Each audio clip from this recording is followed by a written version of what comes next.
পাকিস্তানের সাবেক প্রধানমন্ত্রী ইমরান খান মারা গেছেন এমন গুঞ্জন ঘিরে গত কয়েকদিন ধরে তোলপাড় পাকিস্তান। রাওয়ালপিন্ডির আদিয়ালা কারাগারে বন্দী অবস্থায় ইমরান খানের মৃত্যু হয়েছে এমন বিস্ফোরক দাবি করেন পাকিস্তানি সাংবাদিক ওয়াজাহাত সাইদ খান। তার দাবি ছড়িয়ে পড়তেই সামাজিক যোগাযোগ মাধ্যমে শুরু হয় তীব্র আলোচনা ও উদ্বেগ। তবে গুরুত্বপূর্ণ বিষয় হল, সাংবাদিকের দাবির পক্ষে কোনো প্রমাণ প্রকাশ করা হয়নি, বরং পরে তিনি নিজে স্পষ্ট করেন তার সামরিক সূত্রগুলো ইমরান খানের মৃত্যুর বিষয়টি নিশ্চিত করেনি, বরং কারাগারে তাকে ঘিরে চরম গোপনীয়তার কারণে সবচেয়ে খারাপ কিছু ঘটে থাকতে পারে বলে আশঙ্কা করা হয়েছিল।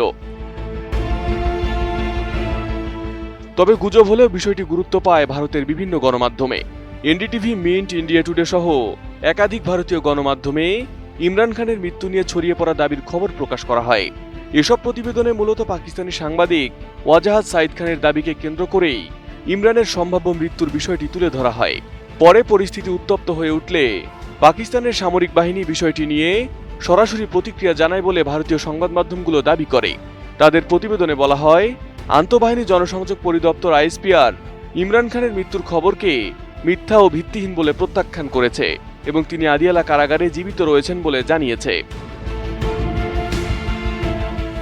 তবে ভারতীয় সংবাদ মাধ্যমগুলো আইএসপিআর এর এমন প্রতিক্রিয়ার কথা জানালেও সংস্থাটির অফিসিয়াল ওয়েবসাইট কিংবা অফিসিয়াল ফেসবুক পেজে ইমরান খানের মৃত্যুর গুঞ্জন নিয়ে এমন কোনো পূর্ণাঙ্গ বিবৃতি খুঁজে পাওয়া যাচ্ছে না।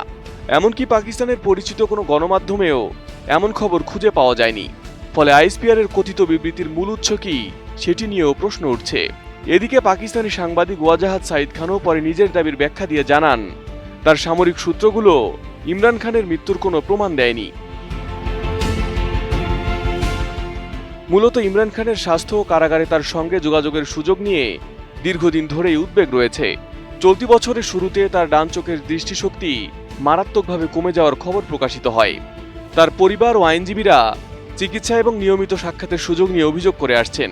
সম্প্রতি পিটিআইও ইমরানের স্বাস্থ্য নিয়ে উদ্বেগ প্রকাশ করে এবং তার ব্যক্তিগত চিকিৎসক, পরিবারের সদস্য এবং আইনজীবীদের কারাগারে গিয়ে তার সঙ্গে দেখা করার সুযোগ দেওয়ার দাবি জানায়।